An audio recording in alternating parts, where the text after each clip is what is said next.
Use of with का प्रयोग से या के द्वारा के अर्थ में हम इंस्ट्रूमेंट या टूल्स यानी कि औजार के पहले करते हैं। जैसे देखो, he writes with a pen, वह एक कलम से लिखता है। He cuts the mango with a knife, वह आम चाकू से काटता है। The carpenter cuts the tree with an axe, carpenter कुल्हाड़ी से पेड़ को काटता है। यानी कि जहाँ कहीं भी इंस्ट्रूमेंट हो, टूल्स हो, यानी कि औजार हो, उसको व्यक्त करने के लिए से या के अर्थ में हम लोग विथ का प्रयोग करते हैं। जैसे देखो एक चीज और, यहाँ पेन अगर काउंटेबल है, गिन सकते हैं, जैसे ए पेन है ना, तो हम विथ का प्रयोग करेंगे, ठीक है। लेकिन जैसे ही पेन अनकाउंटेबल नाउन के रूप में हो, यहाँ काउंटेबल नाउन के रूप में है तो विथ लगाए, लेकिन जैसे ही अनकाउंटेबल के रूप में अगर पेन होगा तो वहां पर हम विथ नहीं लगाएंगे, वहां पर हम किस चीज का प्रयोग कर देंगे, इन का। जैसे he writes in pen, he writes in ink. तो ये चीज ध्यान रहे कि जब काउंटेबल होगा तो हम क्या करेंगे, विथ लगाएंगे, लेकिन जैसे ही अनकाउंटेबल के रूप में होगा, मतलब अनगिनत के रूप में होगा, तो हम क्या लगाएंगे, इन लगा देंगे। एक चीज ध्यान रहे कि जब कभी भी कोई भी चीज अगर नाउन के रूप में काउंटेबल और प्रीपोजिशन विथ का यूज करना हो, तो ये आपको भी पता है कि जब कभी कोई भी व्यक्ति अगर लिखता है या किसी चीज को काटता है तो एक बार में एक ही चीज को एक चीज से काटेगा, ठीक है। तो वहां पे हम क्या लगा देंगे, ए, और यहाँ पर भवेल है इसीलिए हम क्या लगा दिए, एन। लेकिन जैसे ही ये नाउन अगर ये अनकाउंटेबल के रूप में हो तो हम क्या करेंगे, इन का प्रयोग कर देते हैं, ना कि ए का प्रयोग करते हैं, ना कि विथ का प्रयोग करते हैं। नेक्स्ट देखो, विथ का प्रयोग हम लेकर के साथ या साथ साथ के अर्थ में भी करते हैं। लेकर या फिर साथ साथ के अर्थ में भी हम विथ का प्रयोग करते हैं। जैसे Ankit went to Delhi with his friends, Ankit Delhi गया अपने दोस्तों के साथ, यानी कि जहां कहीं भी Ankit went to Delhi with his friends, यानी कि जहां कहीं भी लेकर के साथ या साथ साथ। जैसे अंकित अपने दोस्तों के साथ दिल्ली गया तो वो तो अपने दोस्तों को लेकर गया ना, तो यानी कि लेकर या फिर साथ साथ के अर्थ में भी हम क्या करते हैं, विथ का प्रयोग करते हैं। जैसे देखो, beautiful girl come with lover, यानी कि एक सुंदर लड़की अपने प्रेमिका के साथ आती है या आई, जो भी है, एक सुंदर लड़की अपनी प्रेमिका के साथ आई, तो या तो लेकर आई हुई है या फिर साथ साथ आई हुई है, तो दोनों के बोध में हम क्या करेंगे, विथ का प्रयोग करेंगे। नेक्स्ट देखो,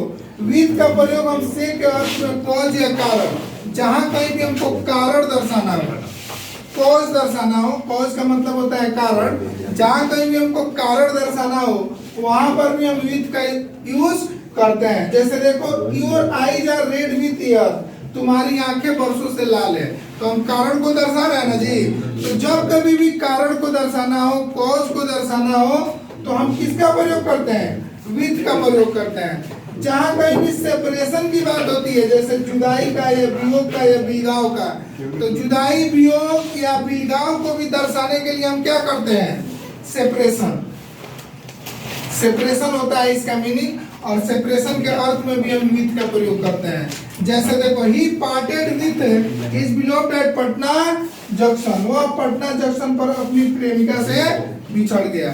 यानी कि जहां कहीं भी सेपरेशन की बात होती है, अलगाव की बात होती है, वियोग की बात होती है, जुदाई की बात होती है, तो जिस चीज से हम जुदा होते हैं वहां पर क्या करेंगे, हम विथ का प्रयोग कर सकते हैं। आगे देखो, कहीं हमको मैनर दिखाना हो, तरीका दिखाना हो, मैनर या तरीका दर्शाना हो, वहां पर भी हम विथ का यूज करते हैं। जैसे the boys were sitting in the class with patience, लड़के क्लास में बैठे थे धैर्य के साथ, धैर्य के साथ, यानी कि पेशेंस के साथ। और एक चीज, विथ का प्रयोग हम सहमति, एफर्मेशन के लिए या फिर कॉन्ट्रेरी, विरोध को व्यक्त करने के लिए भी हम करते हैं।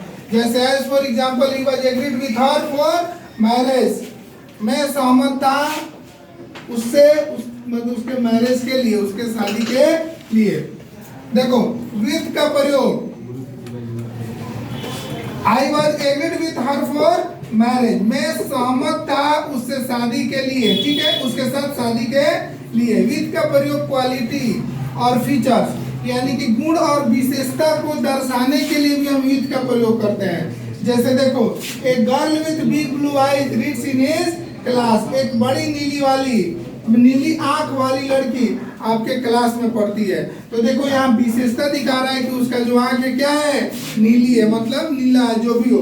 तो इस तरह के अगर हमको क्वालिटी को दिखाना हो या विशेषता को दिखाना हो, फीचर्स को दिखाना हो, तो जनरली फीचर्स हम लोग वस्तु में दिखाते हैं। जैसे आप लोग मोबाइल लेते हो तो उसमें बात होती है ना कि इसमें कौन कौन सा फीचर्स है, ठीक है।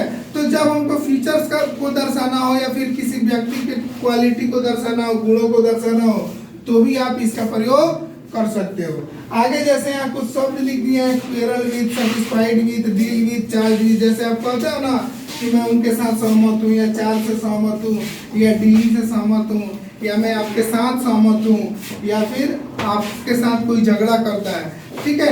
एक सबसे बड़ी चीज है कि देखो वीज ऑफ ईथ में जितना हम ये डिफिनीशन लिखे हैं ना, ये डिफिनीशन सब सिर्फ हम इसलिए लिखे हैं कि बाय द वे कभी आप मिस करते हो, भूलते हो, तो आप इस डिफिनीशन को पढ़ोगे तो समझ जाओगे। अगर आप चाहते हो कि बिना डिफिनीशन का डायरेक्ट हम विथ समझे, तो देखो विथ का मतलब होता है के या से द्वारा या साथ। क्या होता है? साथ। तो देखो साथ के अर्थ में हम विथ का प्रयोग करते हैं, जैसे औजार में, या फिर के साथ या साथ साथ, या फिर से के अर्थ में, या फिर जुदाई के अर्थ में, या फिर तरीका या विरोध या सहमति, या फिर विशेषता के अर्थ में हम क्या करते हैं जी, विथ का प्रयोग करते हैं। जैसे देखो he writes with a pen, अगर यहाँ पे नाउन आपका काउंटेबल है तो ये लगाओगे, अनकाउंटेबल है तो विथ हटा करके आप क्या करोगे, इन का प्रयोग कर दोगे। जहाँ कहीं भी किसी के साथ आप घूमने जा रहे हो, विथ लगा दोगे। किसी सामान के साथ आप सहमत हो, किसी वस्तु से आप सहमत हो, जैसे हम लोग मोबाइल लेने, परचेज करने जब जाते हैं तो बहुत सारे ऐसे मोबाइल का फीचर्स हम जानते हैं जिससे एग्री होते हैं, एग्रीड होते हैं, सहमत होते हैं, फिर हम परचेज करते हैं। तो जहाँ कहीं भी साथ साथ के अर्थ में या फिर के या से के द्वारा अगर इस तरह का कोई भी सेंटेंस है, उसमें आप इजीली प्रीपोजिशन विथ का प्रयोग कर सकते हैं, ठीक है।